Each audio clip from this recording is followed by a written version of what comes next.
Bismillahirrahmanirrahim. Assalamualaikum warahmatullahi wabarakatuh.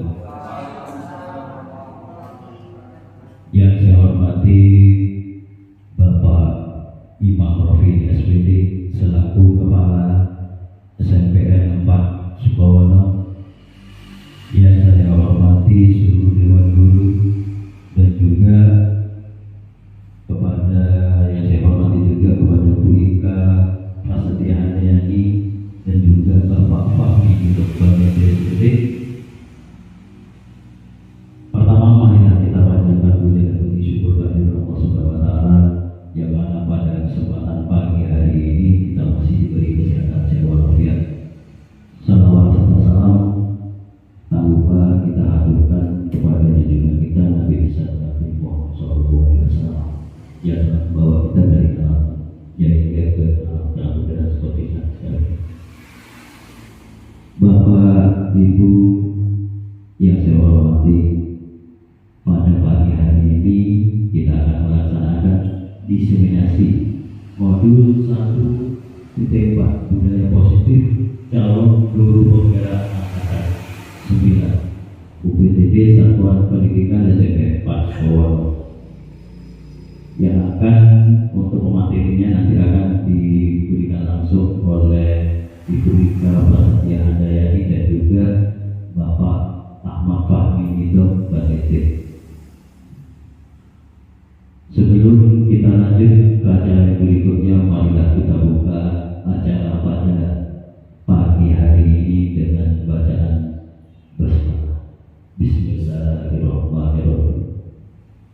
Acara yang kedua menyanyikan lagu Indonesia Raya dan Pastiber. Kepada Bapak Ibu dimohon untuk berdiri.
Marilah kita sama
acara yang berikutnya yaitu sambutan. Sambutan kami persilakan kepada Bapak Imam Rofidi SPD selaku Kepala SMPN 4 Sukaworo. Kepada Bapak Imam kami aturkan. Terima kasih. Assalamualaikum warahmatullahi wabarakatuh. Alhamdulillah, wassalatu wassalamu ala rasulillah sayyidina Muhammadin wa ala alihi wa sahbihi ajma'in. Amma ba'd.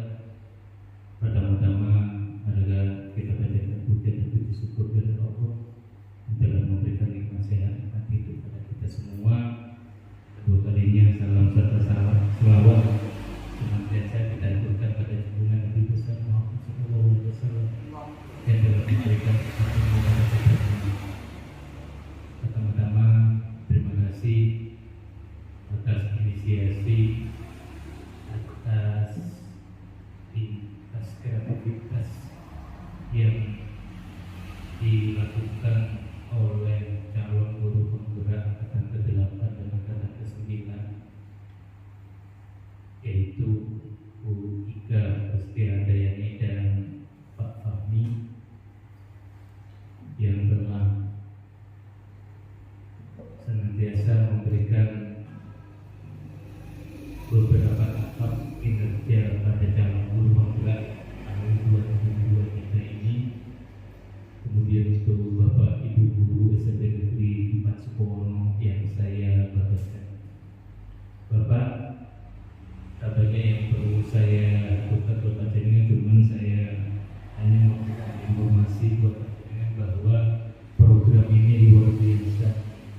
Oleh sebab itu nanti kalau memang ada program dari pemerintah khusus di Kabupaten Jember, senantiasa untuk mengolah kreativitas, olah kemampuan, literasi, moderasi, apapun saja yang kita lakukan untuk potensi kita. Mari gabung dengan PDP angkatan 11 karena sudah dibuka. Kenapa ada beberapa contoh yang sudah kita punyai dari CGP 7, yaitu Pak Bambang, CGP 8 dan 9, Pak Fahmi dan Bu Ika. Ini salah satu momen penting bagi sekolah kita. Karena apa? Semakin banyak guru penggeraknya, insya Allah kedepannya SMP Negeri 4 akan semakin baik.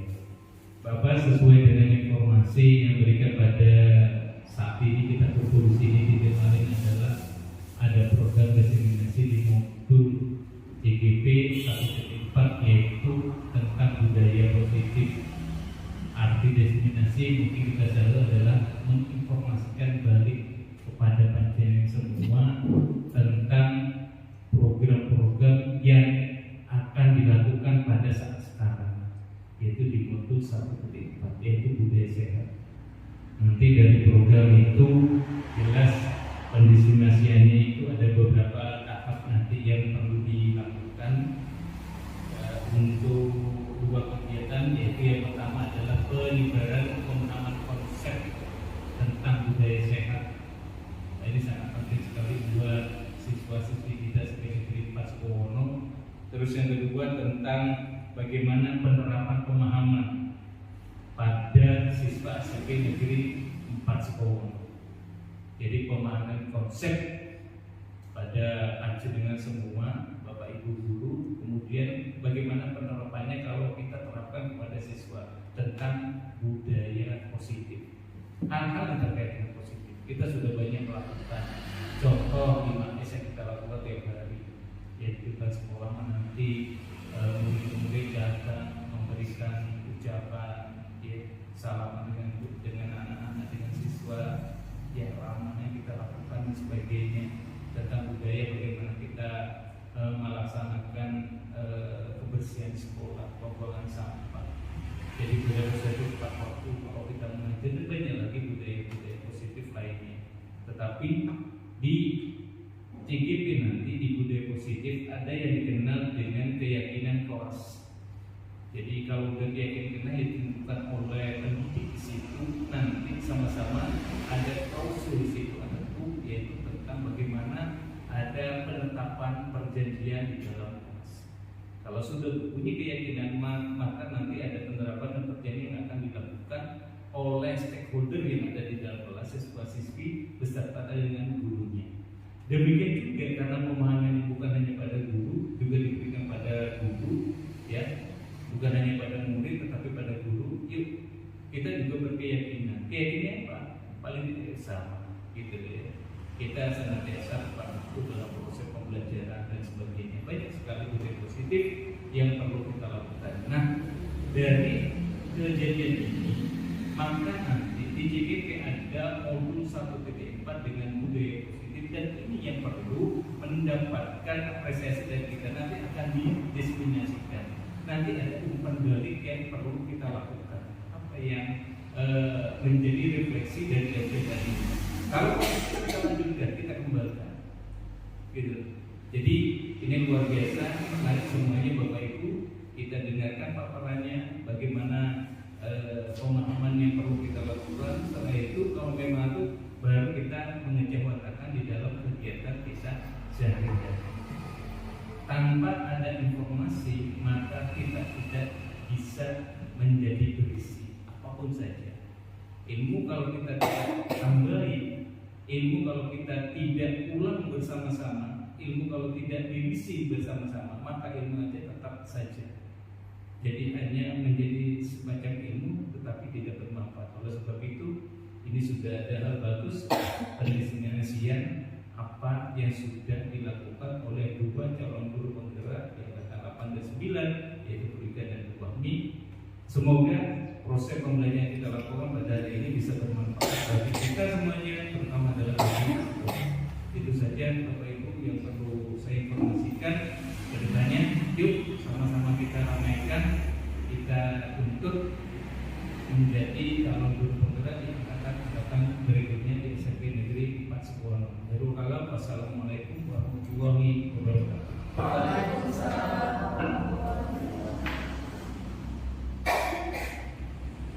Saya ucapkan terima kasih kepada Bapak Imam Rofi selaku Kepala SMP 4 Sekolah yang telah memberikan sambutan. Ada yang berikutnya yaitu pembacaan doa kepada Bapak Zaki Kami Berkat.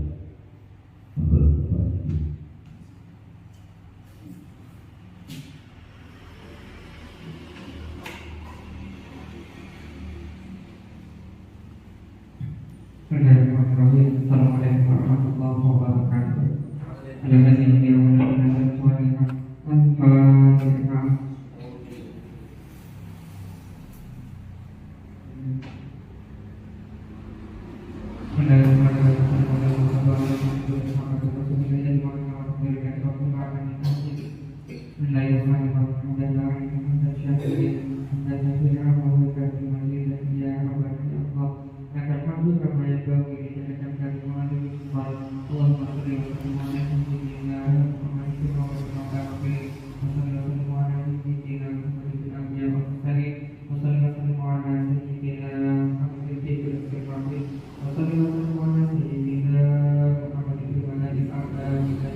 Assalamualaikum warahmatullahi wabarakatuh.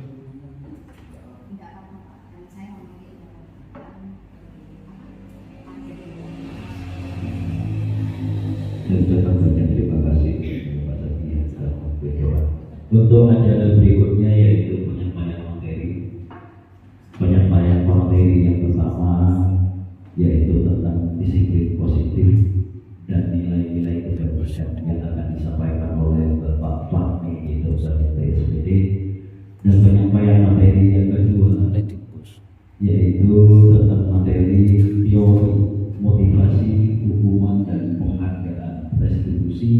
5 posisi kontrol yang akan disampaikan oleh Ibu Ika Handayani SPD secara berturut-turut, mulai dari Bapak Fahmi dan juga Ibu Ika. Kami waktu dan tempat kami persilakan.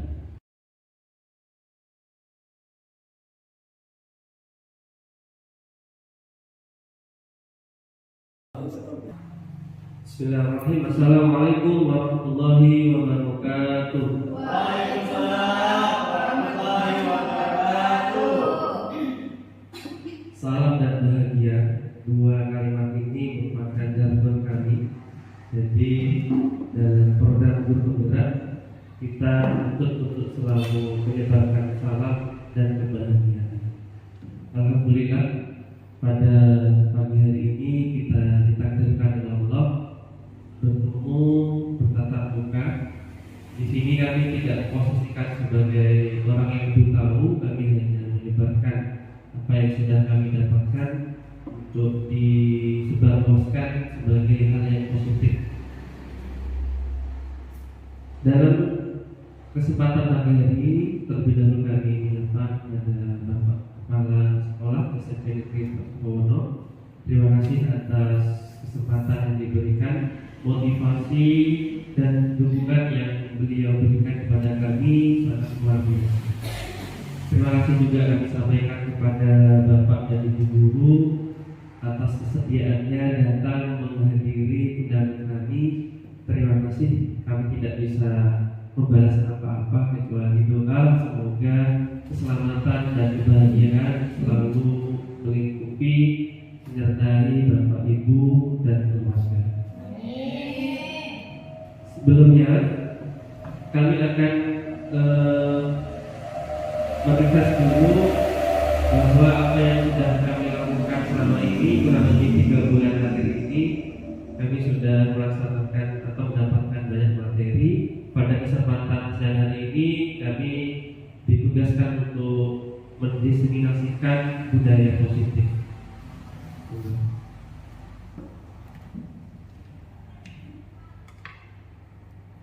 Ya, perkembangan agen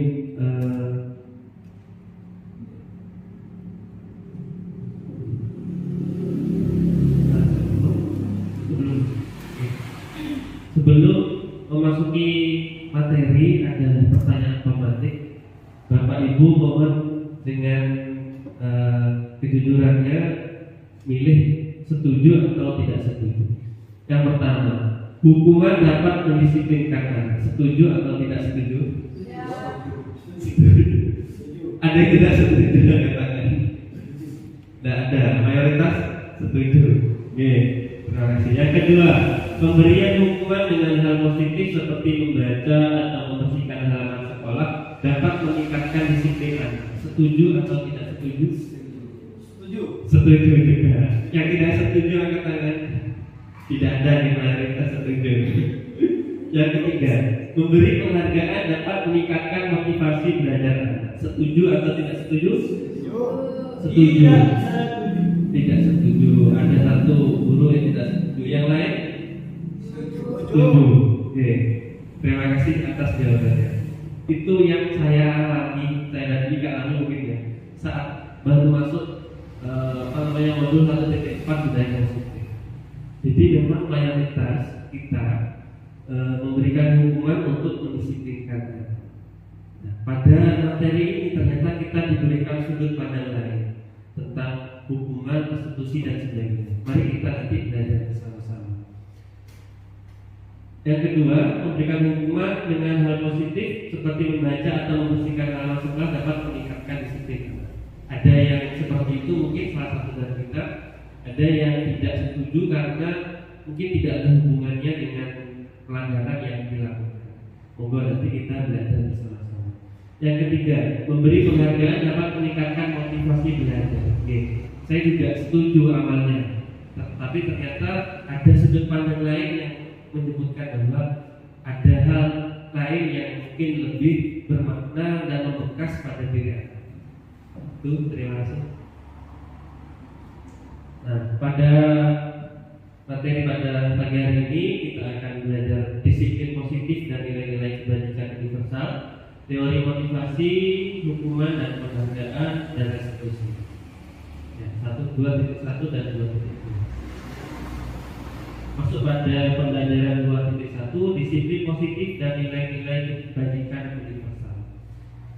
Dalam agama kita, agama Islam, kita sudah diberi petunjuk mana yang baik dan mana yang buruk. Tapi sebenarnya yang ditunjukkan oleh agama kita itu sebenarnya sudah memuat nilai-nilai universal atau sudah diyakini kebaikannya di seluruh dunia, tidak hanya di agama Islam saja. Misalnya kejujuran. Seluruh agama pasti menilai kejujuran itu baik. Seluruh negara pasti menilai kejujuran itu baik. Nah, kejujuran merupakan nilai-nilai universal yang diyakini oleh seluruh aspek dalam kehidupan ini, baik itu dari segi agama dan apapun adalah ini yang disebut dengan nilai-nilai kebajikan universal. Juga diterapkan pada sekolah kita. Sekolah kita menerapkan nilai-nilai universal kedisiplinan. Yang saya rasakan selama ini nilai-nilai kedisiplinan lebih menonjol. Jadi anak-anak sudah sangat disiplin melaksanakan kegiatan pada saat masuk, pada saat pembiasaan keagamaan, pada saat masuk di kelas dan sebagainya. Itu yang saya rasakan. Jadi nilai-nilai kebajikan yang diterapkan pada sekolah kita yang paling menonjol adalah kedisiplinan. Yang kedua adalah nilai-nilai budi pekerti. Jadi budi pekerti ini ternyata juga nilai-nilai kebajikan universal. Jadi pemahaman terhadap penghayatan agama ini anak-anak sudah sangat baik sekali. Baik, lanjut. Nah, sekarang saya meminta tolong pada bapak dan ibu guru untuk mengepalkan kedua tangan. Semuanya, mengepalkan kedua tangan. Sudah? Nah. Kita ibaratkan bahwa apa yang kita pegang ini adalah sesuatu yang paling berharga di dunia ini. Yang kita pegang masing-masing. Tentu bapak dan ibu punya sesuatu yang paling berharga dan itu dipegang erat, betul ya? Nah, sekarang tugasnya adalah letakkan di salah satu tangan Anda dan genggam benda sesuatu. Ini tidak masalah. Tugasnya adalah ada teman di samping kanan dan kirinya sudah berpasangan semua. Nah, sekarang coba buka kepala tangan temannya. Bagaimanapun caranya. Buka. Bergantian. Boleh bergantian. Boleh bergantian.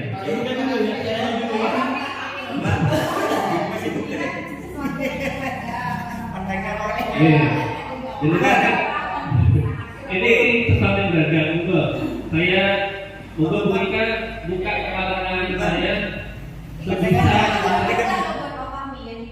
Ya. Terus berusaha dibuka oleh berita, boleh nggak? Bisa nggak? Ya, coba silakan. Coba. Ini adalah keluarga saya. Keluarga yang mana itu? Digenggam erat. Nah, coba bisa. Ada istri saya, ada anak saya, ada orang tua saya dan teman-teman saya termasuk yang ada di sini. Yang mana itu? Semua. Saya nggak bisa tahu secara jelas kalau genggaman tangannya dan buka, bisa jadi itu bukan keluarga di situ. Ya, yang jelas privasi saya hanya saya yang tahu. Jadi saya tidak mudah membuka tangan ini dan menunjukkannya kepada siapapun. Karena ini hal yang paling berharga dalam hidup saya. Coba ada usaha itu, coba ini usaha membuka. Mbak, ibaratkan ngambil salah satu obohan, ya, ini kan saya bisa dia dibuka. Iya. Aku deh, saya punya coklat, bisa nggak dibuka sama itu? Coklat. Oh. Kesukaan Hanum, coklatnya ada coklatnya. Coklat merek apa?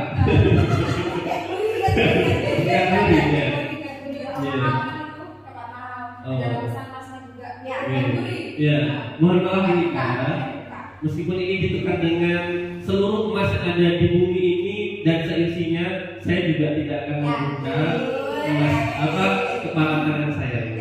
Yang Iya. tugas sama jabatan kan? Tidak ada. Sekali lagi tidak ada satupun yang bisa menukar kepalatan saya. Jabatan nanti. Oh iya, dari Putri. Ini dalam kepalatan ini adalah teman-teman di antara kita dari Pak. Coba salah satu ambil dari saya. Nah, maksudnya teman-teman ini kan juga apa namanya berharganya juga ada tingkatannya. Dijawab. Pemilihan pemilihan itu. Ini maksudnya kepala ini berharga. Kalau misalnya ada orang lain yang mengganggu teman saya di sekolah, saya juga akan Tapi kan mengganggu. grafiknya beda. Begitu ya. Ya, terima kasih. Selalu terima kasih. Ya, itulah sebenarnya apa yang ada pada diri kita sendiri yang bisa mengontrol. Orang lain tidak bisa mengontrol diri kita. Terus gimana kita hanya bisa mengarahkan? Kita hanya bisa memberikan nasihat atau memberikan masukan. Sebenarnya yang bisa berubah adalah diri kita sendiri. Kita mau buka atau tidak kepala tinggi, seusaha apapun yang orang lain lakukan tetap tidak bisa. Itulah konsep dari apa namanya kepala tangan. Posisi diri kita. Jadi sebenarnya kita tidak bisa merubah orang lain kecuali kita bisa merubah diri kita sendiri. Sama. Gitu. Kecuali Maya Kalau dibuka saya siap jadi istri kedua siapa? Enggak lanjut. Oke, sebelum ya sudah. Oke. Jadi paradigma yang terjadi di sekolah mayoritas pada umumnya ini kita seolah-olah mengontrol orang lain atau ilusi kontrol, termasuk diri saya sendiri. Saya sebagai guru kadang mengontrol anak-anak dengan dengan seenaknya. Jadi ilusi guru mengontrol murid. Jadi namanya guru bebas mengontrol murid. Selama ini mungkin saya seperti itu. Yang kedua, ilusi bahwa kritik dan membuat orang merasa bersalah dapat menguatkan karakter. Jadi kita kadang untuk menyadarkan orang kita buat mereka merasa bersalah. Kalau saya seperti itu dulunya. Tapi ternyata ada teori lain yang lebih bijaksana untuk memperlakukan orang yang sudah bersalah. Kemudian yang ketiga, ilusi bahwa semua penguatan positif efektif dan bermanfaat. Dan ternyata penguatan positif efektif dan bermanfaat itu hanya ilusi. Ternyata tidak berpengaruh. Itulah mengapa setiap hari kita mungkin tidak bosan-bosannya memperingatkan mereka, memberikan hal yang baik, tapi besoknya diulangi lagi, ternyata itu ternyata ilusi. Terakhir, ilusi bahwa orang dewasa memiliki hak untuk memaksa. Ini ya termasuk saya sebagai orang tua, ilusi bahwa saya berhak mengontrol anak saya berhak menentukan masa depan anak-anak saya, dan itu semua ternyata dalam model ini sekali lagi itu kurang bijaksana. Untuk perubahan paradigma stimulus respon teori kontrol atau teori pilihan, siapa sesungguhnya yang memiliki kontrol? Stimulus kita membaca, kita mencoba mengubah orang agar berpandangan sama seperti kita. Dalam pikiran kita seperti itu. Tapi yang lebih bijaksana atau dalam teori kontrol, kita berusaha memahami pandangan orang lain tentang dunia. Kita hanya berusaha memahami, kenapa kok anak-anak seperti ini, kenapa kok tidak sama seperti pikiran kita. Kita hanya sebaiknya kita ternyata sudut pandang mereka seperti ini. Kita berusaha belajar memahami sudut pandang orang lain. Yang kedua, perilaku buruk dilihat sebagai suatu kesalahan. Yang sebenarnya terjadi, sebaiknya semua perilaku memiliki tujuan. Ada anak yang setiap hari terlambat ini. Dia itu kan berarti bukan kesalahan yang tidak disengaja, berarti kesalahan yang disengaja. Atau ada anak yang sesuai konteks dengan kita di sekolah, setiap hari tidak menggunakan sepatu. Pasti mereka punya alasan. Nah, kita biasanya kan melihat itu sesuatu hal yang buruk, ya. Dan itu kesalahan. Kamu salah karena kamu tidak bersepatu. Padahal ternyata anak memiliki tujuan ketika dia tidak menggunakan sepatu. Ketika ditanya kemarin, kenapa kok tidak menggunakan sepatu? Karena panas kakinya, katanya begitu. Atau karena gatal, karena sepatunya jarang dicuci dan sebagainya. Jadi mereka malas untuk menggunakan sepatu. Nah itu kita berusaha memahami apa yang mereka anak-anak lakukan, tidak hanya serta-merta menyalahkan sepihak. Nah dalam modul 1.4 budaya positif itu kita berusaha untuk memahami itu. Selanjutnya orang lain bisa mengontrol saya, ya. Ternyata hanya Anda sendiri yang bisa mengontrol diri Anda. Saya bisa mengontrol orang lain, ternyata Anda tidak bisa mengontrol orang lain. Mungkin di depan kita mereka patuh dikontrol oleh kita, tapi ternyata di balik itu semua mereka menyimpan, mereka memendam, mereka menyembunyikan, mereka melakukan tidak ikhlas atau hanya ada gurunya saja. Kalau tidak ada guru, berarti mereka akan kembali ke perilaku yang memiliki tujuan anak tersebut. Selanjutnya, pemaksaan ada pada saat bukan gagal. Seharusnya kita kolaborasi dan konsensus menciptakan pilihan-pilihan baru. Memberi model berpikir menang atau kalah, model berpikir sama-sama menang. Jadi ketika kita mengontrol anak dan mereka nurut, kita merasa menang. Saya sudah berhasil, ya. Dan anak kalah. Nah ternyata itu kurang tepat. Yang sebenarnya dilakukan harus win to win atau sama-sama menang. Kita berhasil mengarahkan dengan yang lebih baik, anak berhasil menemukan jalannya sendiri untuk berperilaku yang baik. Itu. Selanjutnya, nah disiplin positif, teori kontrol, Anda tidak bisa mengontrol orang lain, hanya Anda yang bisa mengontrol diri Anda. Sehingga pada disiplinnya belajar kontrol diri dengan menggali potensi kita agar tercapai tujuan mulia, yaitu sesuatu yang menjadi seseorang yang kita inginkan berdasarkan nilai-nilai yang kita hargai. Jadi kita berusaha disiplinkan diri apa yang kita yakini kebenarannya, kita yakini hanya untuk diri kita sendiri saja sebenarnya. Untuk orang lain kita hanya bisa memberikan saran atau memberikan pengetahuan. Untuk pilihan ikut atau tidak itu tergantung orang lain. Semua perilaku memiliki tujuan, ya. Semua apa yang kita lakukan pasti sudah kita tetapkan tujuannya. Dalam teori motivasi ada motivasi intrinsik, ya, atau motivasi dari dalam. Nah, ini yang sangat kita bangun sebenarnya saat kita menghadapi sebuah permasalahan. Kita menyelesaikan permasalahan itu kalau bisa didasari dari motivasi intrinsik dari dalam. Jadi tidak terpaksa karena luar. Motivasi intrinsik ini untuk menghindari hukuman, untuk mendapatkan imbalan. Maksud tadi ada lima. Kemudian ada model berpikir menang-menang, ya, win-win, ya. Kolaborasi dan konsensus menciptakan pilihan yang baru.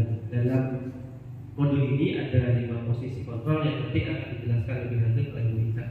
Sebagai gambarannya, yang pertama ada menghukum, yang kedua ada membuat rasa bersalah, yang kedua kita sebagai teman, yang keempat kita sebagai pemantau, yang terakhir adalah manajer.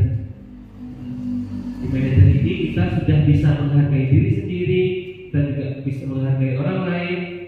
Kita bisa menerapkan nilai-nilai kebajikan universal yang kita yakini dan kita percayai, dan kemudian kita tularkan kepada anak didik kita di kelas. Maka di situ nanti akan muncul keyakinan. Nah, dalam menghadapi permasalahan kita ada 5 kebutuhan dasar, 5 kebutuhan dasar manusia. 5 kebutuhan dasar manusia ini baik disadari atau tidak, kita pasti berusaha memenuhi 5 kebutuhan itu. 5 kebutuhan yang pertama adalah bertahan hidup, yaitu makan, minum, dan sebagainya. Kita setiap hari pasti bertahan hidup. Yang kedua adalah penguasaan.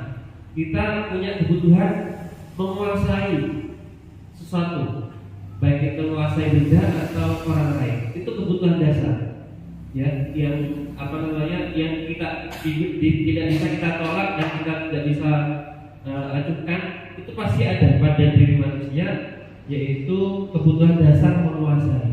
Ini hak milik saya, ini barang saya, ini anak didik saya, itu kebutuhan dasar. Ya, baik disadari maupun tidak itu pasti akan muncul. Biasanya nanti akan ada yang namanya ego di sana. Kemudian selanjutnya ada kasih sayang dan rasa diterima. Ya, kasih sayang dan rasa diterima ini juga kebutuhan dasar manusia. Kita butuh disayang oleh orang tua, kita butuh disayang oleh saudara, kita butuh disayang oleh teman-teman kita butuh disayang oleh anak-anak. Itu sebenarnya salah satu pemenuhan kebutuhan dasar hidup kita. Kita juga memiliki rasa diterima. Ya, kita juga butuh hadirnya kita diakui orang lain. Ya.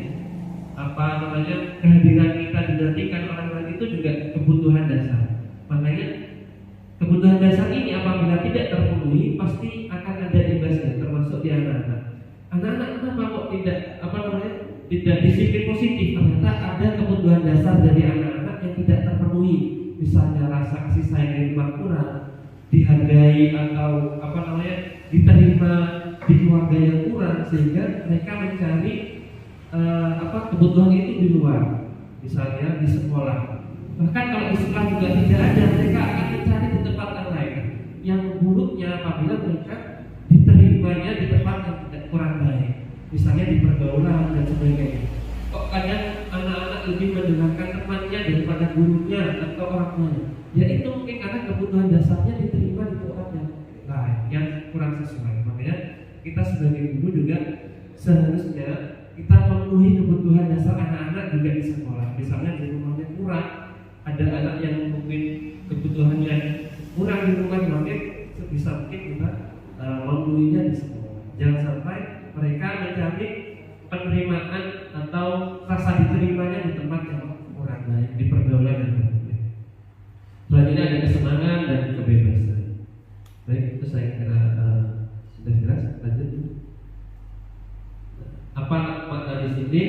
Disiplin berasal dari kata Latin yang artinya belajar. Ya.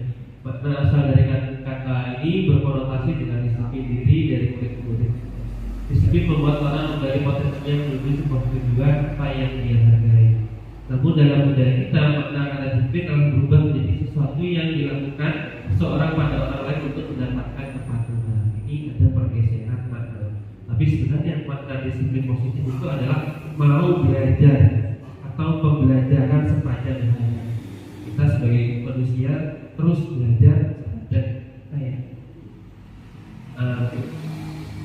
juga menghubungkan kata disiplin dengan ketidaknyamanan, bukan dengan apa yang kita hargai atau pencapaian satu tujuan yang mulia. Jadi sebenarnya disiplin itu tidak harus menghukum, anak-anak harus patuh, tidak. Disiplin diri sendiri minimal berawal dari kata disiplin. Ketika kita meyakini bahwa datang tepat waktu itu baik, pasti kita akan muncul motivasi dalam diri untuk setiap hari datang tepat waktu. Itu sudah muncul disiplin diri. Ketika kita menganggap bahwa beramal itu baik misalnya, atau memberi sesuatu untuk orang lain itu baik, maka tanpa ada orang lain pun kita sudah berdisiplin untuk memberikan sesuatu kepada orang lain. Itu namanya disiplin. Nah, ini nilai-nilai kebajikan universal yang dalam penerjemahan kurikulum merdeka kita batasi pada 6 ya. 6 nilai-nilai kebajikan yang terdapat pada profil pelajar Pancasila. Yang pertama, beriman dan bertakwa kepada Tuhan Yang Maha Esa dan berakhlak mulia. Yang kedua ada mandiri, yang ketiga ada bernalar kritis, yang keempat ada berkebinekaan global, yang kelima ada bergotong royong, dan yang terakhir ada kreatif. Jadi nilai-nilai kebajikan yang universal tadi dalam kurikulum merdeka dibatasi hanya ke 6 ini saja dulu. Tetapi sebenarnya ke-6 ini sudah mencakup semuanya. Jadi diringkas atau dirangkum ke dalam nilai-nilai. Ya, itu saja yang bisa saya sampaikan. Nanti monggo ada pertanyaan pada sesi terakhir kita adakan tanya jawab. Ya, kita sharing di sini. Kita punya keinginan untuk menjadi lebih baik. Saya sekali lagi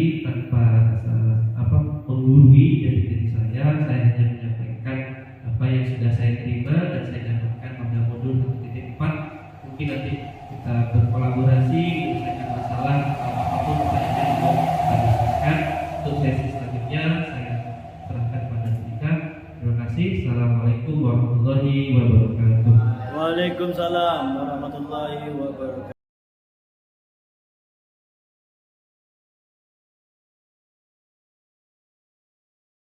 Untuk penyampaian materi yang berikutnya yang akan disampaikan oleh Ibu Ika tentang nilai motivasi, hukuman dan penghargaan dan juga distribusi 5 posisi kontrol ya. Oke. Kepada Ibu Ika kami persilakan. Terima kasih Bapak-Bapak yang sudah menjadi pemandu dalam acara seminar ini. Assalamualaikum warahmatullahi wabarakatuh. Waalaikumsalam warahmatullahi wabarakatuh. Saya ucapkan banyak terima kasih banyak kepada Bapak dan Ibu sekalian selaku teman, selaku rekan sejawat saya yang telah bersedia hadir dalam acara diseminasi CGP Angkatan 9. Kebetulan saya di sini berkolaborasi juga dengan teman saya yaitu Bapak Fahmi yang sama-sama CGP Angkatan. Nah, Bapak Ibu saya, sebelum materi saya sampaikan kita SBK dulu ya. Ya, biar lebih semangat. Jadi namanya tepuk siang, tepuk pagi, siang, sore dan malam. Jadi untuk fokus terlebih dahulu, tepuk pagi 1 kali. Oke, terima kasih. Kemudian tepuk siang 3 kali, tepuk sore 2 kali, kemudian tepuk malam tidak ada tepuk. Siap? Fokus ya. Kita coba lagi. Tepuk siang 1 Bapak. Oh ya maaf, saya yang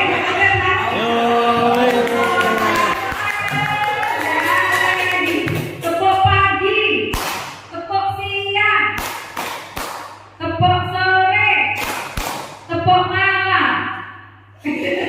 Terima kasih. Sekali lagi, tepuk sore 3 kali. Sore 2, sore 2, siang-siangnya 3. Sekali lagi. Oke, sekali lagi. Tepuk siang, tepuk pagi, tepuk sore, tepuk siang, tepuk pagi, tepuk malam. Masih belum fokus ya? Masih ada tepuk. Sekali lagi, tepuk malam.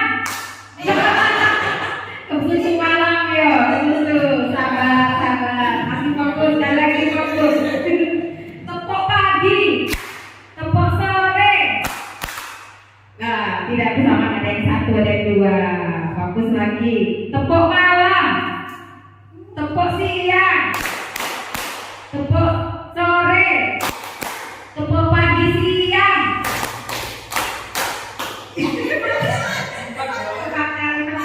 Ya. Oke, terima kasih Bapak Guru semuanya yang hebat. Dari sini saya menyampaikan diseminasi seperti yang tadi Pak Fahmi bicarakan bahwa tidak berniat untuk menggurui, tidak berniat menjadi yang lebih baik, menjadi yang lebih pintar. Tapi di sini saya mau menyampaikan apa yang sudah saya pelajari selama mengikuti calon guru penggerak di Angkatan 9. Kita sudah sampai di mau ke paket 2. Di paket 1 di sini yang akan disampaikan yaitu mengenai modul 1.4. Kalau tadi Pak Fahmi sudah menyampaikan tentang nilai-nilai kebajikan dan disiplin positif. Untuk saya akan menyampaikan eksplorasi konsepnya yaitu pembelajaran 2.2 mengenai teori motivasi, hukuman, penghargaan serta restitusi. Sesuai dengan teori motivasi bahwa setiap manusia, setiap makhluk pasti memiliki keinginan, ada sesuatu harapan, ada tujuan dalam hidupnya. Berkaitan dengan teori motivasi perilaku manusia, ada 3 hal yang mempengaruhi teori motivasi perilaku manusia, yaitu motivasi eksternal, motivasi internal, dan juga motivasi internal yang bertujuan disiplin positif. Tentang motivasi secara eksternal, berarti berasal dari luar diri kita. Dimulai dari yang pertama yaitu untuk menghindari ketidaknyamanan atau hukuman. Nah, tadi Pak Fahmi sudah sedikit ya membicarakan tentang masalah hukuman, terutama yang kaitannya dengan siswa. Setiap orang ketika sudah mendapatkan suatu hukuman, kita saja misalkan, ya saya sendiri selaku guru, hukuman tidak hanya didapatkan oleh siswa. Kita sebagai guru kadang ketika mendapatkan sesuatu, misalnya dari atasan, kita mendapatkan tugas, kemudian tidak pas pada waktunya, biasanya kita akan mendapatkan teguran. Karena teguran itu dianggap sebagai sebuah hukuman. Nah, akhirnya motivasi eksternal dalam tidak untuk menjadi tidak nyamanan terhadap hukuman itu nanti akan muncul pemikiran dalam hati kita, yaitu apa yang akan terjadi apabila saya tidak melakukannya. Ya, misalnya saya tidak buat RPP, tapi saya belajar. Gimana ya? Dan Amadi mulai tersenyum ya. Jadi saya tidak membuat RPP, tapi saya merasa sudah belajar. Perlu kita kaji kembali. Pada dasarnya RPP itu memang adalah kewajiban kita sebagai guru, dan itu harus buat. Kalau tidak membuat, nah akhirnya ketidaknyamanan ini yang akhirnya menyebabkan motivasi yang dari kita sendiri. Bagaimana kita berupaya untuk untuk melaksanakannya agar terhindar dari ketidaknyamanan atau hukuman. Yang kedua yaitu motivasi untuk mendapatkan imbalan dari orang lain, bisa itu berupa institusi atau lembaga. Nah, jika saya mengerjakan RPP, apa yang akan saya dapatkan apabila saya melakukannya? Ketika kita melakukannya, jelas rasa ketidaknyamanan mulai berkurang. Kita mulai merasa lebih nyaman lagi karena sudah melaksanakan kewajiban kita. Apa nanti akan mendapatkan imbalan? Imbalannya bisa berupa sesuatu yang berwujud, bisa juga yang tidak berwujud. Misalnya kita anak-anak, kamu sudah mengerjakan PR, sudah Bu, bagus sekali. Kemudian ada lagi, mungkin bulanannya ketika ada siswa mengerjakan PR, kita kasih ini yang mendapatkan nilai 100, kita nanti akan mendapatkan pensil, kita akan mendapatkan atau membagikan pensil, buku dan lain sebagainya. Kemudian motivasi yang berikutnya yaitu secara internal, yaitu untuk menghargai diri sendiri. Saya akan menjadi orang yang seperti apa bila saya melakukannya. Nah ini nanti dari teori-teori motivasi perilaku kita itu mau menerapkan ke hal yang seperti apa. Kita melaksanakan atau melakukan tindakan motivasi yang jelas. Setiap orang memiliki pandangan yang berbeda terhadap motivasi yang akan kita lakukan. Yang jelas yang mana yang harus kita cermati. Apakah yang pertama, apakah yang kedua, atau yang ketiga. Selanjutnya, nah di sini kaitannya dengan motivasi. Setiap murid juga memiliki motivasi. Rata-rata mungkin Bapak dan Ibu ketahui murid-murid kita motivasi belajarnya di sini masih kurang. Rata-rata anak-anak masih berpikiran bahwa sekolah itu sekedar sekolah saja. Yang penting sekolah itu penting. Seharusnya kita harus bisa menanamkan jiwa motivasi, bukan hanya sekedar penting sekolah saja.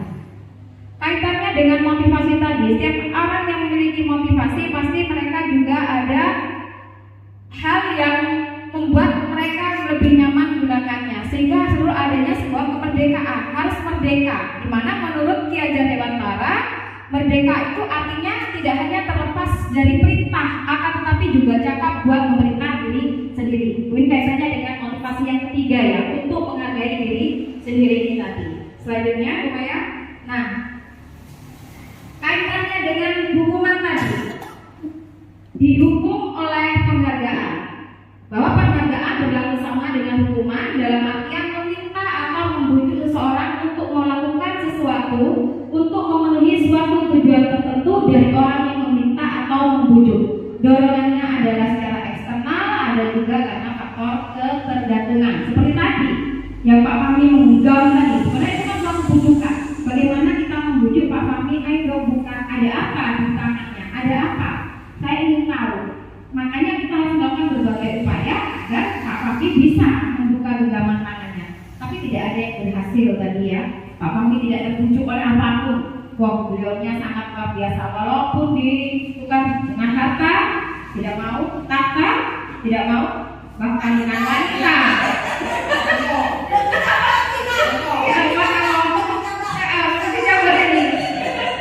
Ya, jadi ternyata menurut Al-Fikam, dampak dari pemberian dihukum oleh penghargaan itu pengaruhnya yang pertama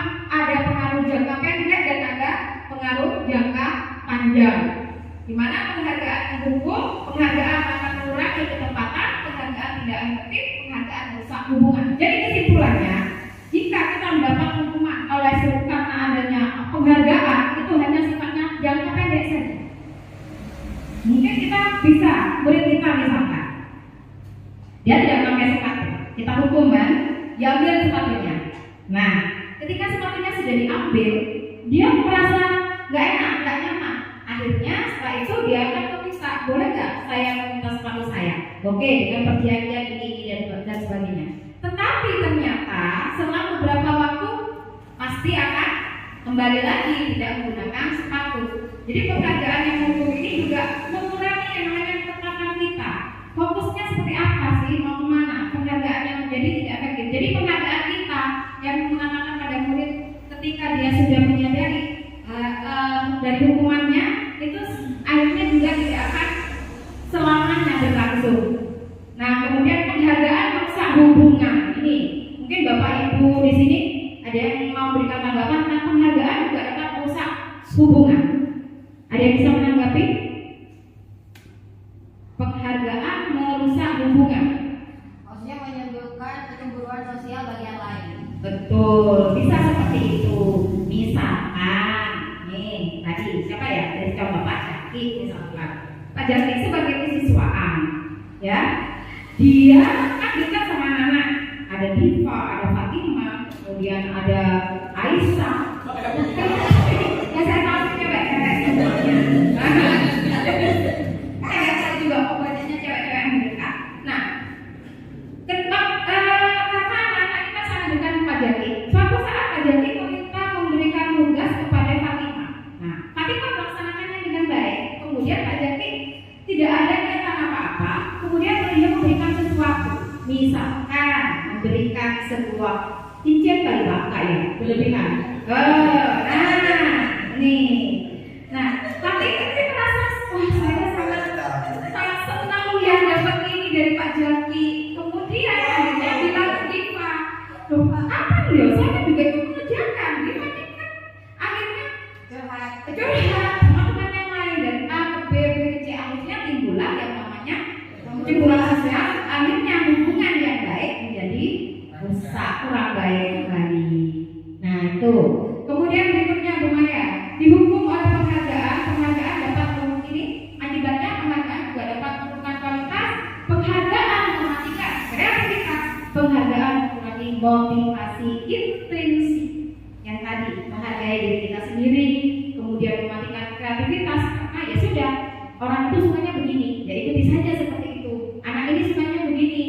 Nah, kita mengikuti secara terus akhirnya tidak timbul yang namanya kreativitas, kualitas pun menurun. Selanjutnya, lalu bagaimana bentuk program kebajikan atau apresiasi di mana dalam mengapresiasi atau mengakui sesuatu terutama terhadap murid kita, jangan sampai kita menimbulkan rasa cemburu terhadap sesama temannya. Ya, jangan sampai kita tadi menurunkan kualitas. Dia akhirnya merasakan bahwa ternyata murid atau teman saya yang oleh bapak guru saya dijunjung begitu baik, dinilai begitu baik, sementara saya tidak dilihat sama sekali karena tidak berprestasi. Nah, ini harus kita perhatikan secara khusus. Jadi yang perlu diingat yang pertama, beri dukungan secara khusus. Berarti kalau secara khusus perlu pendekatan, misalnya wali kelasnya dengan muridnya, terutama dengan siswanya ya. Kemudian beri pengakuan secara pribadi, beri pengakuan kepada semua murid, beri pengakuan secara konsisten, fokus pada proses. Saya, ya. Itu maksudnya secara khusus itu privat ya? Privat, secara privat, ya. Nah, memberikan apa ya? Apresiasi atau pengakuan. Tidak di depan Teman-temannya, tapi kita mungkin secara khusus memberikan pengakuan apresiasi. Nah sini, oh terima kasih. Kemudian kamu baik hari ini. Nah secara khusus kan kalau sudah secara privat anak-anaknya tidak mengetahui. Kemudian secara pribadi ya seperti itu dimaksudkan beri pengakuan kepada semua murid. Jadi dalam satu kelas kita terima kasih anak-anak untuk hari ini kalian semuanya hebat. Nah itu akan memberikan atau membangkitkan semangat sendiri buat anak-anak kita. Pengakuannya juga harus konsisten. Misalnya hari ini kita kamu itu bagus loh hari ini. Besoknya kamu kemarin bagus sekarang kayaknya tidak sebenarnya seperti itu. Mungkin kita bisa menggunakan kata-kata yang lebih positif, yang bernada positif. Misalnya, kemarin bagus loh kamu, hari ini mungkin kamu capek, mungkin kamu lelah sehingga perlu belajarnya ditingkatkan. Nah, seperti itu.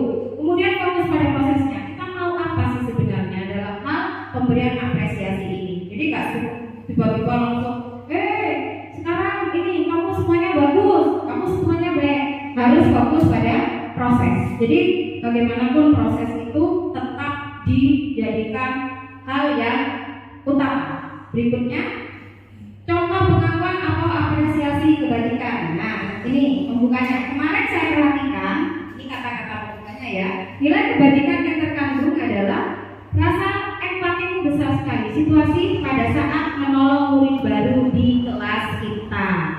Jadi ini di sini ada kalimat kemarin saya perhatikan, ada rasa simpati. Simpati namanya apa ya? Empati. Kemudian situasinya pada saat menolong murid baru di kelas kita. Jadi murid baru kan tentunya masih membutuhkan sosialisasi, ya, perlu orientasi juga. Maka sebagai rasa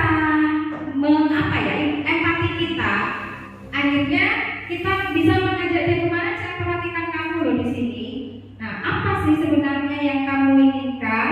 Atau rasa empati yang besar sekali seperti apa? Diungkapkan. Saya perhatikan kamu kemarin kelihatannya agak kebingungan.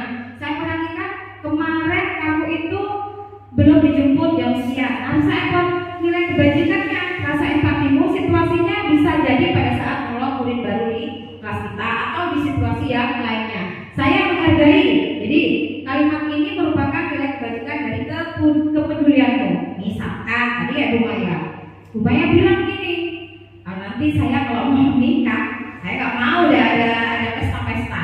Jadi kita bisa bilang, saya menghargai loh Bu Maya terhadap rencana Bu Maya di depannya untuk pesta pernikahan. Misalkan oke, nanti saya bisa ke teman-teman yang lain, mungkin nanti kita bisa melaksanakan di suatu tempat khusus spesial dengan teman-teman kita. Nah, itu bisa seperti itu. Kemudian terima kasih.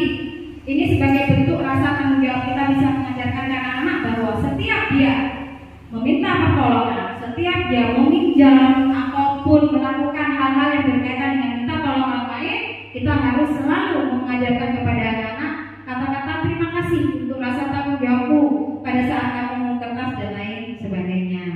Oke, selanjutnya, nah tindakan guru. Ini nanti kaitannya kalau menurut Bapak dan Ibu ini termasuk hukuman, kemudian konsekuensi dan restitusi ya.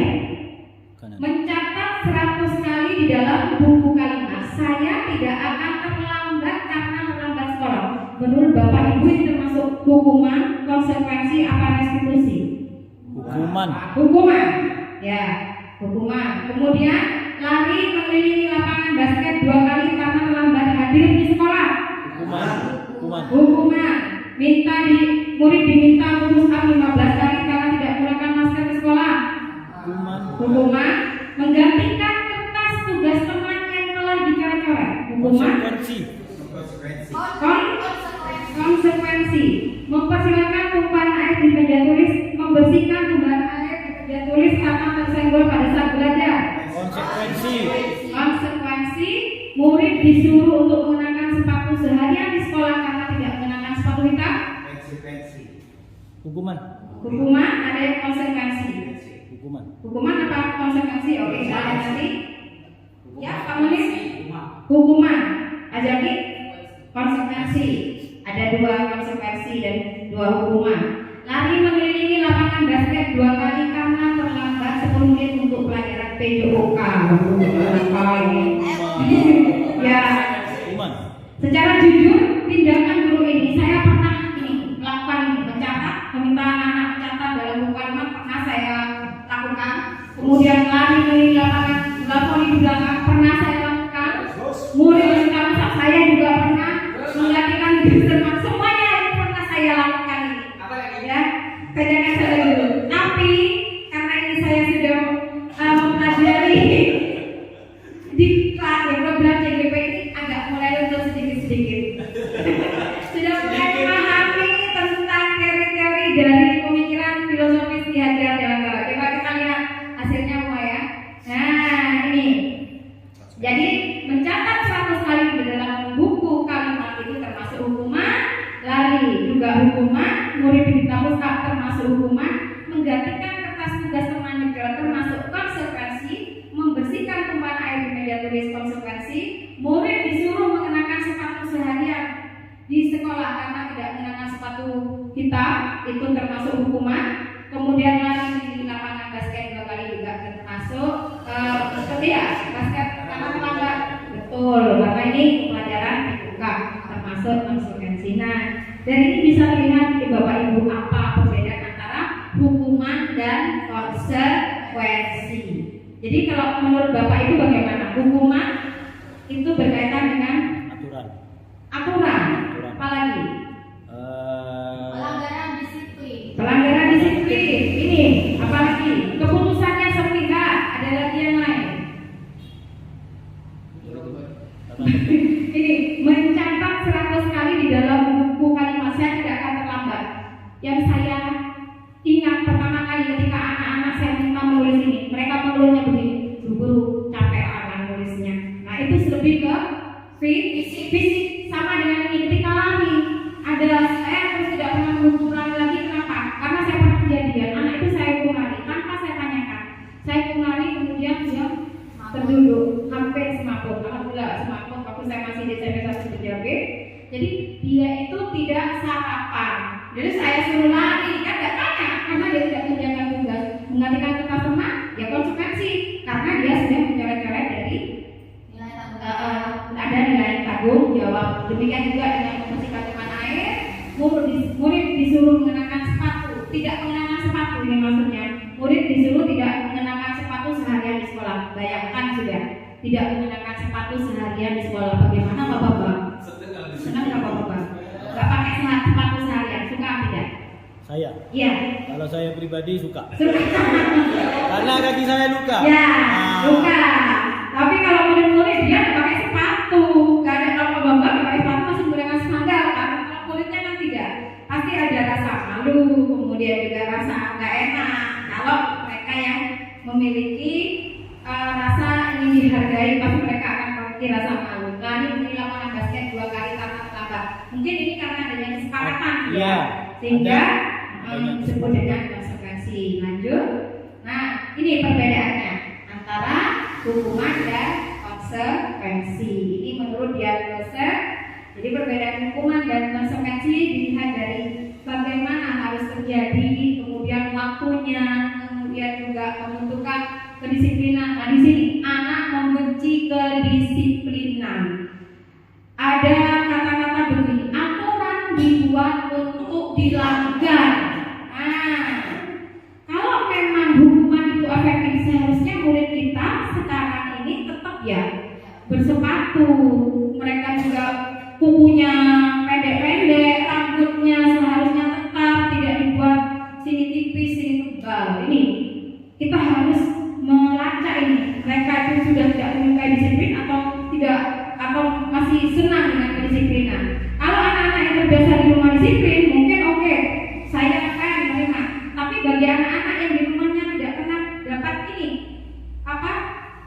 pembelajaran dari orang tuanya tentang disiplin, tentunya itu adalah merupakan hal yang sangat menyiksa buat mereka. Kemudian mendorong anak menyakiti diri sendiri. Kemudian konsekuensi mendorong anak agar mudah menyelesaikan diri. Konsep dirinya tentang disiplin menjadi sesuatu yang buruk. Anak belajar untuk menyembunyikan kesalahan. Nah, mulai belajar bohong dan lainnya ya.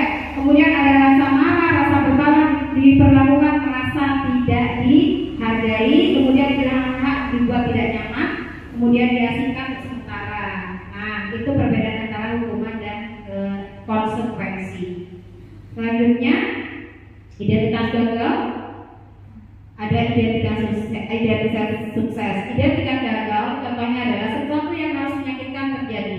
Dalam identitas sukses, jadi bagaimana kita harus membawa identitas gagal ini, maksudnya nanti kaitannya dengan restitusi ya Pak.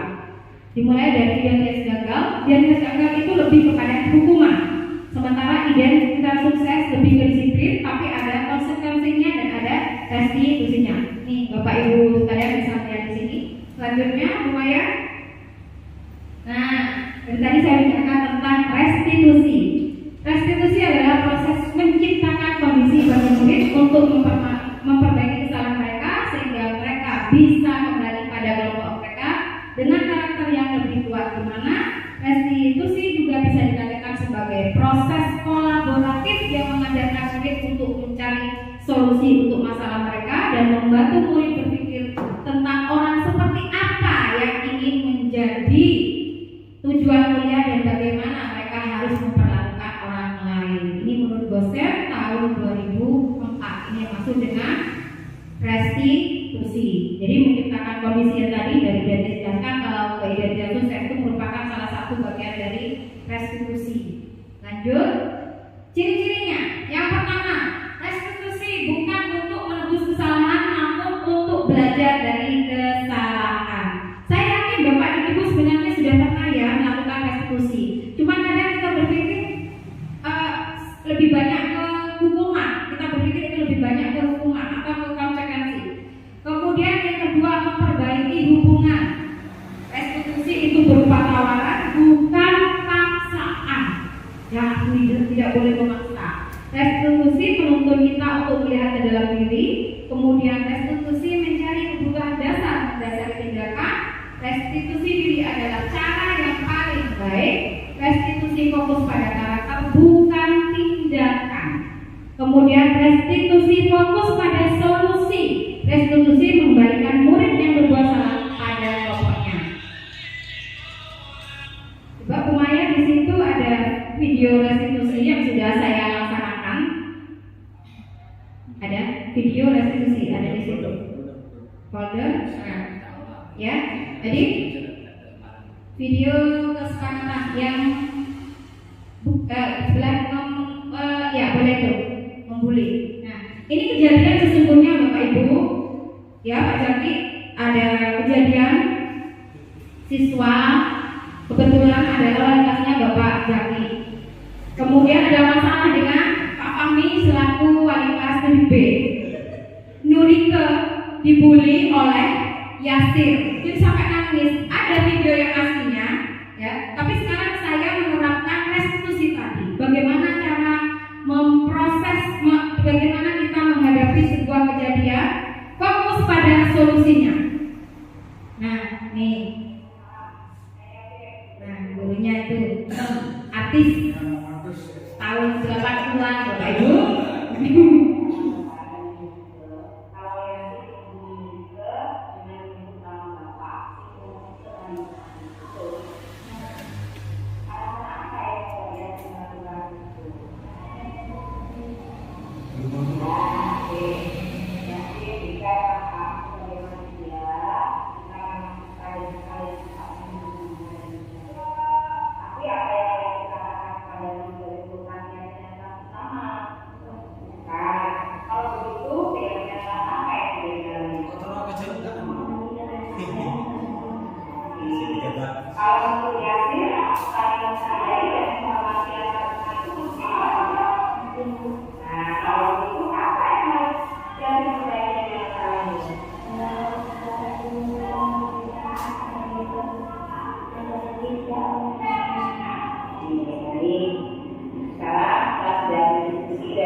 Yasir itu membuli Yurike, perkataan nama bapaknya. Yurike sampai menangis. Sebenarnya adalah di tokoh yang ketiga, yaitu kemarin hafal ya Pak ya. Nah, itu kasusnya. Jadi restitusi itu ada tiga hal. Yang pertama adalah validasi identitas. Ya, jadi kita menanyakan kepada murid tentang sebuah kejadian itu benar atau tidak.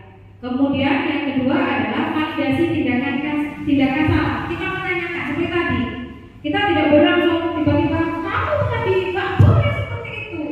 Kita harus pelan-pelan menanyakan pada murid, kepada siswa kita, tadi kamu bukan dapat laporan bahwa tadi katanya kamu beli, benar tidak itu?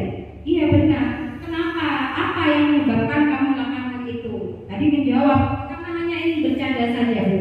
Kemudian selanjutnya yang ketiga yaitu kita harus melaksanakan validasi tindakan. Ya Pak, yang terakhir. Apa yang harus kita tanyakan? Nah, kamu sudah tahu kalau membuli itu tidak benar atau tidak baik. Lalu apa yang harus kamu lakukan? Yang menjawab, saya harus minta maaf kepada muridku. Nah, itu yang dimaksud dengan restitusi, fokus pada solusi.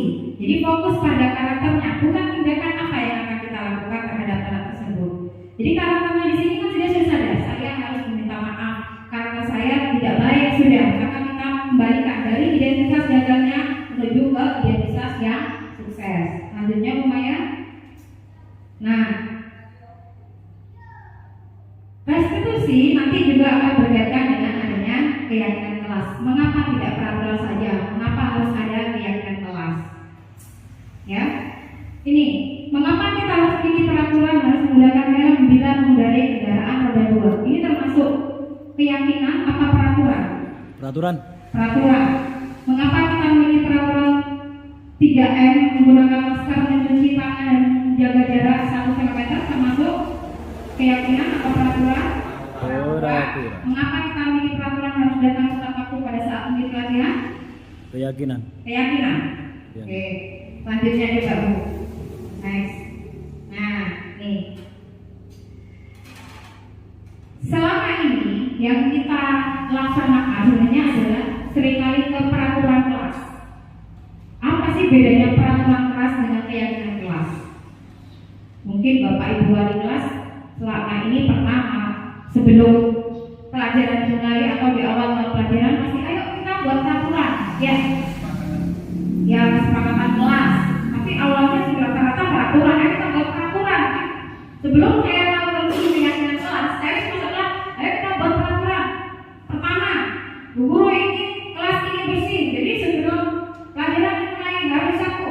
Kalau tidak sapu, nanti akan dihukum dan lain sebagainya. Nah, itu peraturan-peraturan kelas itu biasanya rata-rata sudah ditempel oleh wali kelas atau mungkin ada peraturan sekolah. Selama ini kita pernah nggak melibatkan wali kelas? Belum kan ya? Belum. Pernah kan kita melibatkan siswa kan juga belum. Tapi ada titik itu dari peraturan kelas itu harus ada muncul namanya keyakinan kelas sehingga nanti akan berpengaruh terhadap lingkungan secara positif dan pada akhirnya akan menjadi sebuah budaya yang positif.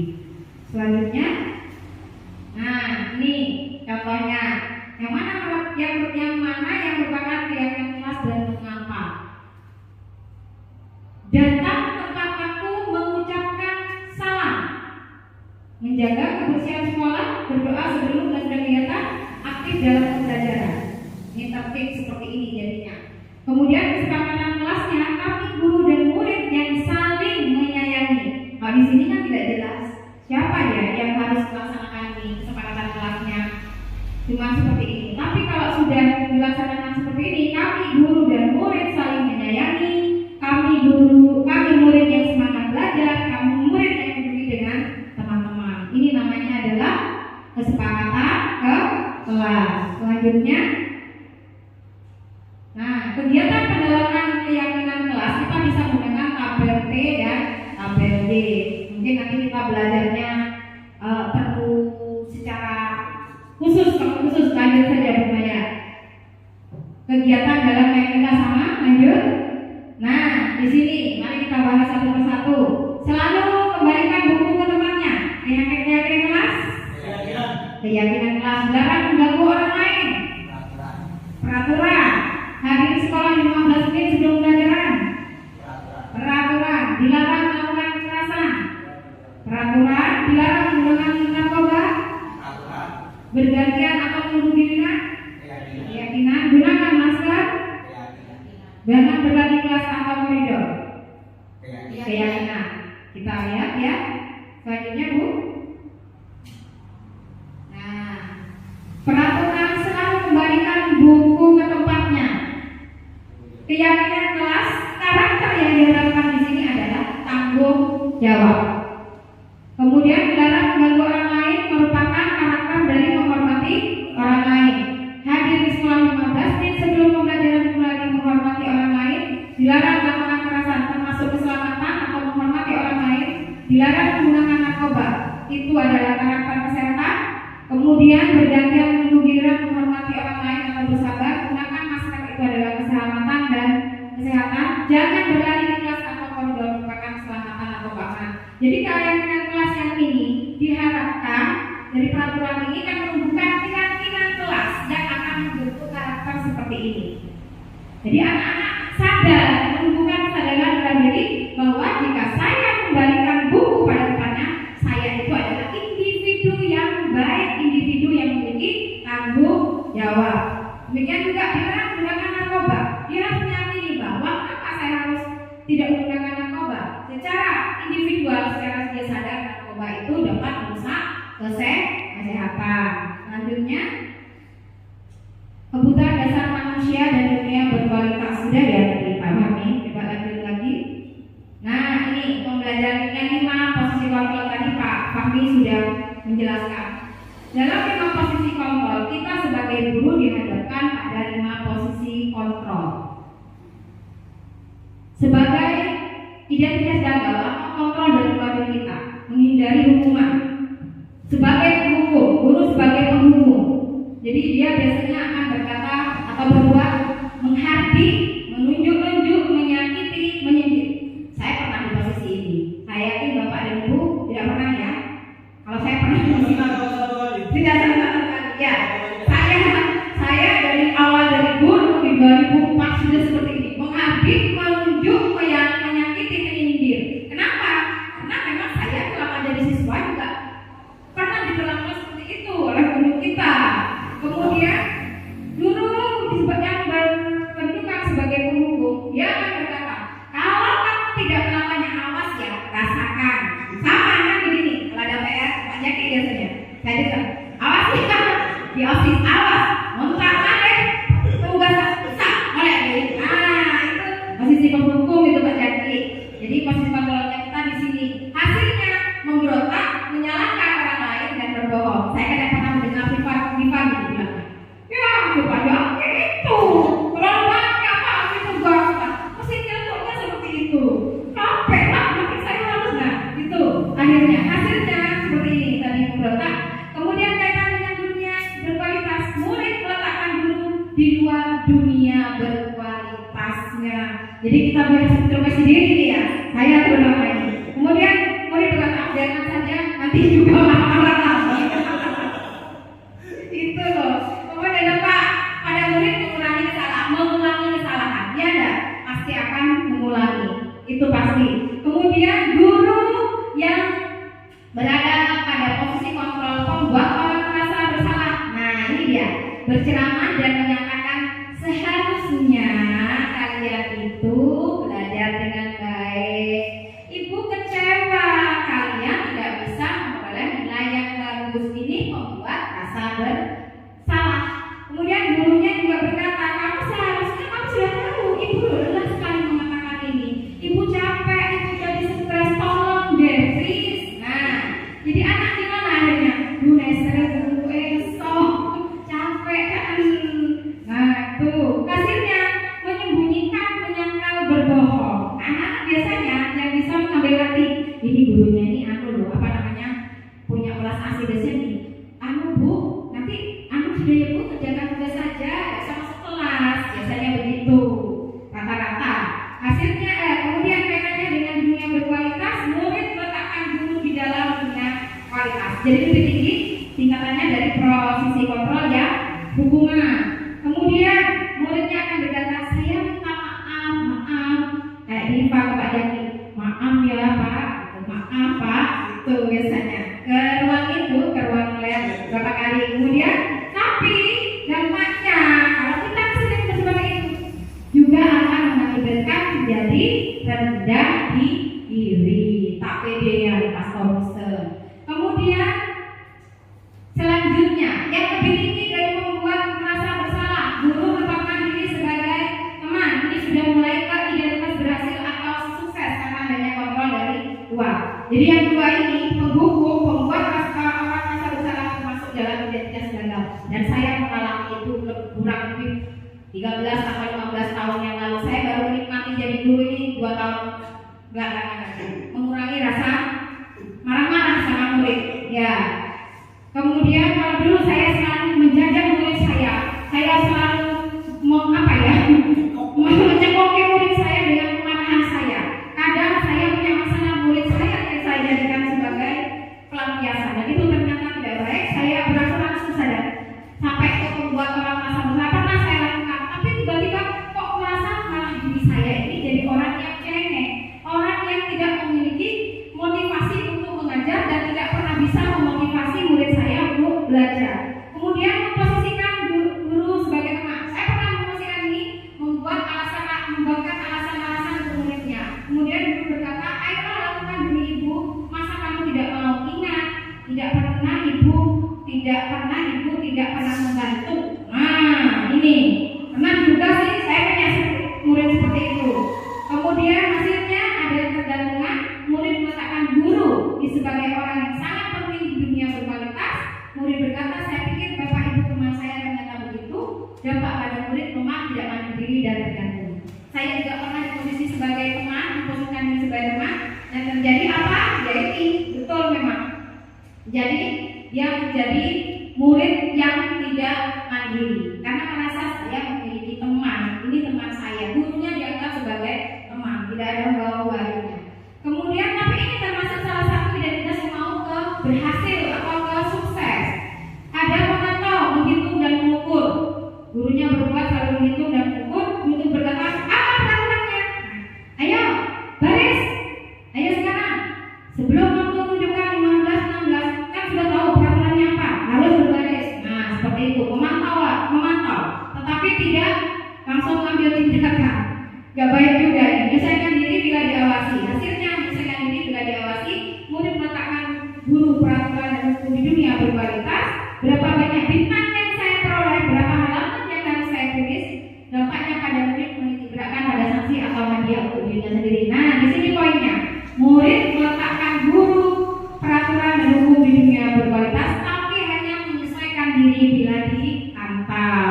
Seperti misalnya Pak Ahmadi, upacara anak-anak sudah tahu waktu menunjukkan 0054 sudah tahu mereka, tetapi kan cuma dilihat aja, itu namanya memantau saja.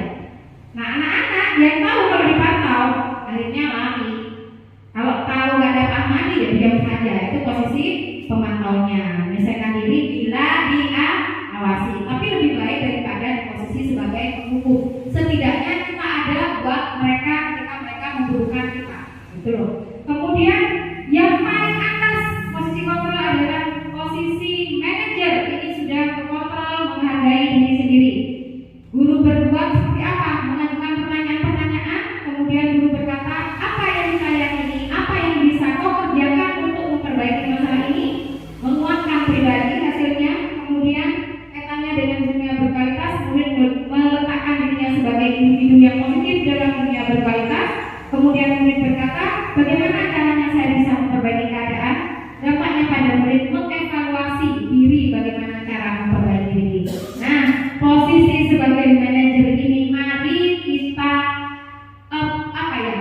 kita coba, kita laksanakan bersama-sama. Seandainya kita berada di posisi tersebut, kita yakini bahwa murid-murid kita bahkan memiliki karakter yang baik sesuai dengan profil Pancasila. Ya, mulai dari beriman dan bertakwa, berakhlak mulia, kreatif, gotong royong, mandiri dan bernafsu serta berkebinekaan global. Nah, Bapak Ibu, ini 5 posisi kontrol yang saya paparkan di sini. Mudah-mudahan kita bisa mencapai kita jalani perlahan-lahan. Kita hilangkan dulu mungkin posisi kita, menghindari posisi kita dalam sebagai penghukum, membuat rasa bersalah karena menyebabkan murid menjadi rasa dari diri. Paling tidak setidaknya kita berada di posisi sebagai teman atau pemantau. Selanjutnya, nah lanjut. Ini tadi segitiga restitusi sudah saya sampaikan videonya. Untuk harapannya, ketika sudah melaksanakan atau kita sudah meyakini bahwa kita berada dalam puncak posisi kontrol manajer, diharapkan kita senantiasa melakukan restitusi. Melalui segitiga restitusi ini diharapkan kita dapat membangun karakter murid, bagaimana dia harus mengambil sikap, bagaimana dia agar bisa memposisikan diri dan menanamkan nilai-nilai karakter dalam dirinya, sehingga menumbuhkan kesadaran bahwa dan meyakini apapun itu dirinya harus menghargai diri sendiri, terlebih juga harus menghargai orang lain. Ini dimulai dari menstabilkan identitas, validasi kebutuhan, dan menanyakan keyakinan. Lanjut, di menstabilkan identitas seperti ini yang harus Bapak Ibu lakukan. Berbuat salah itu adalah hal yang manusiawi, tidak ada manusia yang sempurna. Ini adalah kalimat-kalimat harapan yang nanti jika terjadi sesuatu atau murid kita memiliki masalah, kita harus menstabilkan identitasnya dulu, menanyakan kenapa harus seperti itu. Selanjutnya, setelah menstabilkan, yaitu validasi kebutuhannya. Ini kalimat yang bisa kita gunakan sehingga murid mungkin menjadi lebih terbuka kepada kita.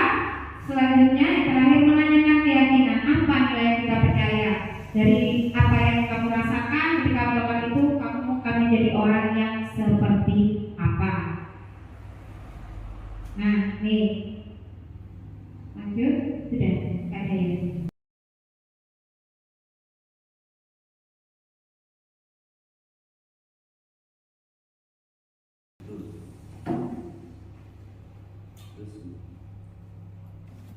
Sudah ya. Ya. Di dalam program kewajiban itu dapat memberikan apresiasi atau pengakuan perundingan beberapa hal. Pertama secara khusus dan pribadi. Kemudian bila mana kita bandingkan dengan agama, memberikan secara khusus. Di agama itu ada dua, ada yang secara sembunyi-sembunyi dan secara terang-terangan. Mungkin kalau secara sembunyi itu agar tidak liar, kemudian secara terang-terangan mungkin agar yang lain itu termotivasi. Mohon penjelasannya.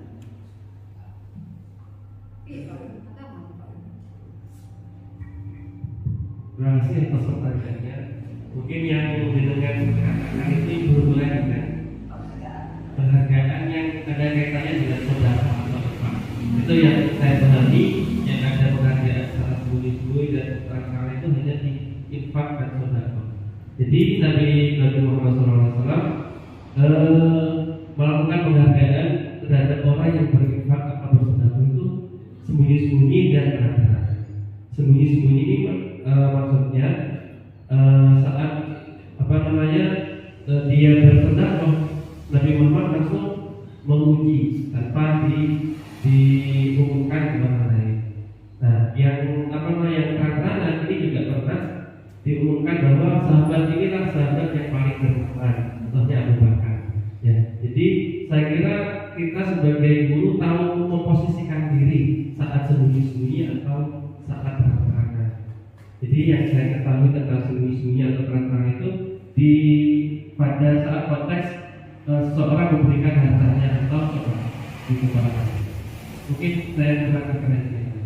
Kedua, maaf, karena saya tidak tahu ada ujian semati atau semesta atau asal apa namanya itu masuk hukuman atau konsekuensi. Karena kalau dimasukkan pada hukuman, apa hukumannya? Skor atau pada pengukuran itu. Ujian mana? Ujian seperti asas lah. Dengan katakan itu, Apakah itu masuk penilaian hasil dari asas itu pada itu masuk hukuman atau konsekuensi? ya, gitu. Ya itu konsekuensi ya. Konsekuensi karena sudah disepakati bersama bahwa setiap pelajaran tahun pelajaran genap atau ganjil, mereka tahu akan ada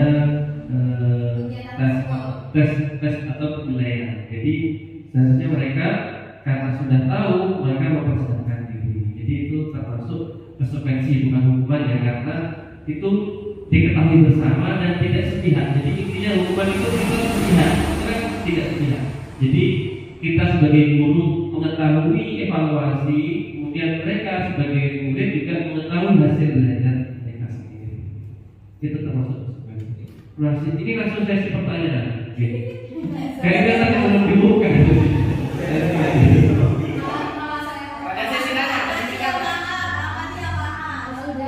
Oke, mungkin ada lain, mungkin ada lagi yang lain. Semoga. Oke, ke depan dulu Pak. Lagi. Saya melihat dari pemaparan dari Tiga sama Pak Fahmi itu ada 3 hal, yaitu ada hukuman, ya, ada hukuman, ada konsekuensi, ada eksekusi. Dari 3 hal ini, tingkatan yang lebih baik. Kalau saya bilang hukuman setelah salah, tapi ternyata kalau dilaporkan ternyata tidak, itu juga diperbolehkan selama itu dalam hal positif. Sedangkan dijelaskan juga di konsekuensi juga ada yang salah, betul juga. Diskusi malah tingkatnya lebih tinggi. Kalau melihat dari 3 hal itu mana seposisi dulu, saya yang paling bagus itu apakah melakukan, apakah konsekuensi, apakah eksekusi. Terima kasih atas pertanyaan. Itu yang juga menjadi pertanyaan kami saat mengikuti proses ini. Jawaban dari fasilitator itu tidak ada yang salah, Bapak. Hanya tingkatannya yang berbeda. Jadi, apakah kita di posisi penghukum, apakah kita di posisi teman, apakah kita di posisi manajer. Jadi tidak ada yang salah dari semua penjelasan ini. Mungkin kalau kita masih di posisi penghukum, ayolah masa penghukum terus kita naik lagi ke teman, atau mungkin teman masa tetap begitu dan mau naik lagi ayolah naik lagi ke posisi manajer, itu yang paling tinggi gitu Bapak. Jadi jawabannya kalau dari saya, dari fase kemarin tidak ada yang salah, Bapak. Semuanya boleh dilakukan, hanya saja ada tingkatan gitu. Mungkin itu. Ya, jadi saya nambahin tadi tentang restitusi. Bapak sendiri ya.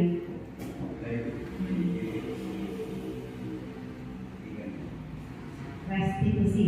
Jadi kalau hukuman tadi, kenapa kita dihadapkan tidak di posisi hukuman? Karena di situ ada 2 hal yang tidak membuat seseorang itu menjadi nyaman. Yang pertama secara psikisnya, juga secara psikologis. Ya. Kadang kita kan menghukum anak secara fisik itu jelas saja dikenali. Ada anak yang menyukai, mungkin ada, tapi ada yang tidak suka. Jadi dia merasa secara batinnya dia sudah merasa saya dihukum, saya dipermalukan, dan itu sudah dua-duanya kita Pak, secara psikis, secara fisiknya juga. Kemudian kalau mengenai yang konsekuensi itu kita mengajarkan menumbuhkan karakter bagaimana kita itu harus bertanggung jawab terhadap tindakan yang sudah kita lakukan. Jadi tidak mengalahkan anak, ini loh kamu harus bertanggung jawab terhadap ini, seperti itu. Kemudian restitusi. Nah, salah satu dari restitusi, kenapa ini tingkatannya mungkin di atas ya? Ini karena restitusi memiliki dampak yang positif terhadap karakter anak. Salah satunya di sini, kenapa disebut adalah cara yang paling baik. Restitusi fokus pada karakter, bukan tindakan. Kalau hukuman kan tidak tindakan. Ayo kamu sekarang lari, atau ayo kamu sekarang bersihkan kamar mandi. Sekarang kamu push up, itu tindakannya. Artinya anak-anak kita nggak tahu. Kadang kan kita melihat anak-anak sambil lari aja, sambil nangis mungkin karena capean dan lain sebagainya.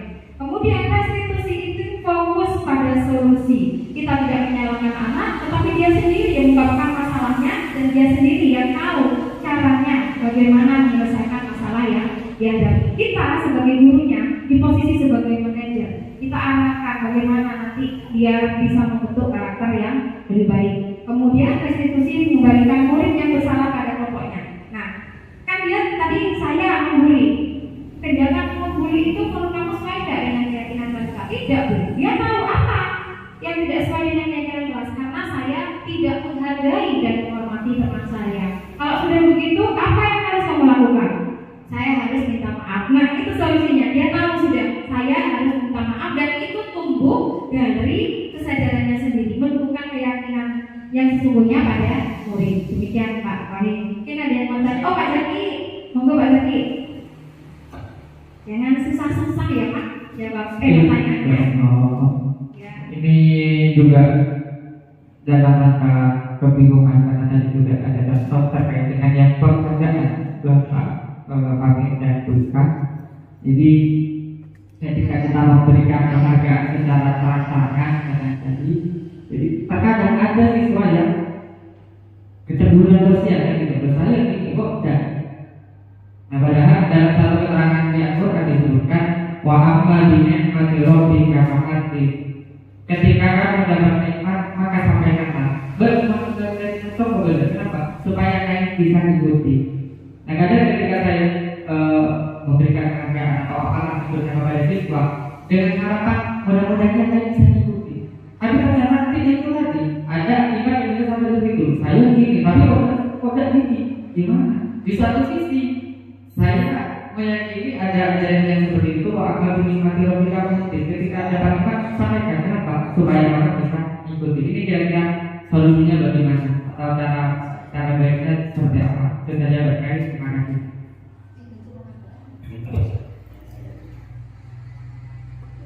Nah, ini Mbak Zaki tadi ya, kalau sudah kita dengan di agama ada seperti itu. Iya, yang saya pahami mengenai sebuah penghargaan ini pribadi saya sendiri memang ya. Secara pribadi saya pernah mengalami waktu saya masih SD, SMP, SMA. Nah, biasanya itu ketika kita mendapatkan nilai paling tinggi, saya biasanya itu nggak pernah juara 1. Saya itu mentok paling sudah di juara 3 atau 2 paling bagus.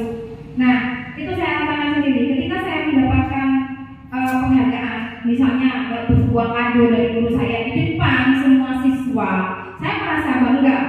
Saya senang nggak mendapatkan seperti itu. Tapi saya juga tidak puas. Kenapa saya cuma berada di urutan nomor 3? Nah, gitu. Di sisi lain, teman saya yang di belakang langsung dihidup jemput oleh dua telok mak gaya. Nah, itu Pak. Maka kalau misalnya kita mendapatkan sebuah penghargaan dan ingin mungkin secara bertahap seperti ini. Jadi apresiasi atau pengakuan itu bisa kita berikan dukungan berdasarkan pada ini. Mungkin bisa dukungannya secara khusus, secara pribadi, kemudian pengakuannya kepada semua murid secara bergantian, kemudian dilakukan secara konsisten dan fokus pada prosesnya. Jadi kita memberikan penghargaan tidak asal, tapi kita menghargai proses yang telah dilakukan oleh murid.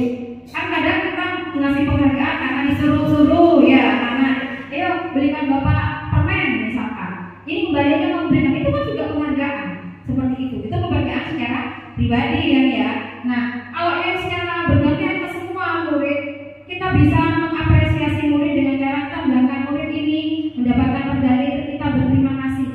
Seperti yang sudah Pak Jati kemarin sampaikan waktu anak-anak sistem school kan, disampaikan di semua di waktu upacara. Dan anak-anak oh seperti itu ternyata, dan itu bisa meningkatkan motivasi yang lain untuk mengikuti kegiatan sister school. Tapi juga ada sebagian tidak sepenuhnya kan, tidak terima. Jadi cuma kegiatan seperti itu. Nah, kalau pemahaman saya seperti itu, Pak Jati. Mungkin Pak Mami mau menambahkan.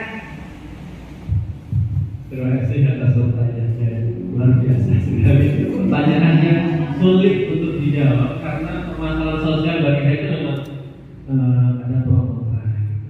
Tapi satu hal yang saya yakini bahwa janganlah kau ceritakan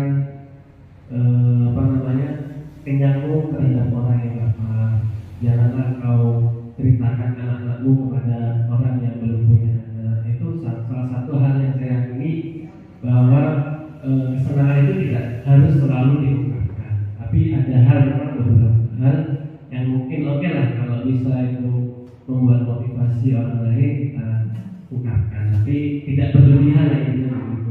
Jadi nanti kalau berlebihan takutnya terkena penyakit lain.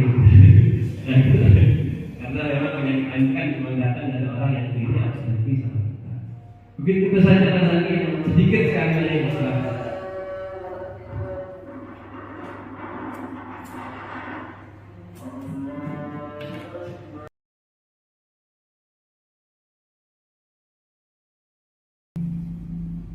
Oke, refleksi.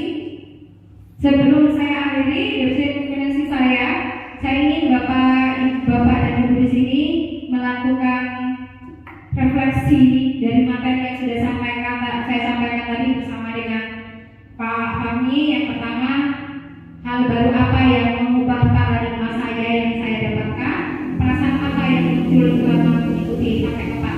Coba saya yang pertama saya tanyakan, boleh ya satu-satu. Pak Ahmadi, hal baru apa yang mengubah paradigma saya yang saya dapatkan dari materi tadi?